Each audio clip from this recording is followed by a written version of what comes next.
एक समय की बात है, एक घने जंगल में एक छोटी सी नदी के किनारे एक भेड़िया रहता था। वह बहुत ही लालची था और हमेशा दूसरों की चीजों पर अपनी नजर रखता था। एक दिन भेड़िया नदी के किनारे घूम रहा था। तभी उसने देखा कि एक गरीब किसान नदी में मछली पकड़ रहा था। किसान ने कड़ी मेहनत से कुछ मछलियां पकड़ी और बहुत खुश होकर उन्हें अपनी टोकरी में रखा। भेड़िया उसे चुपचाप देख रहा था और उसके मन में लालच जाग उठा।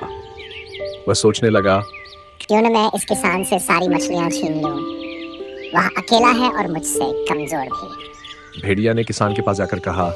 ये सारी मछलियां मुझे दे दो, नहीं तो मैं तुम्हें खा जाऊंगा। किसान बहुत डर गया, लेकिन उसने हिम्मत दिखाई और कहा, ये मछलियां मैंने बड़ी मेहनत से पकड़ी हैं।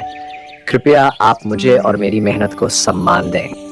लेकिन भेड़िया नहीं माना और उसने किसान की एक न सुनी। उसने मछलियां छीनने के लिए आगे बढ़ा।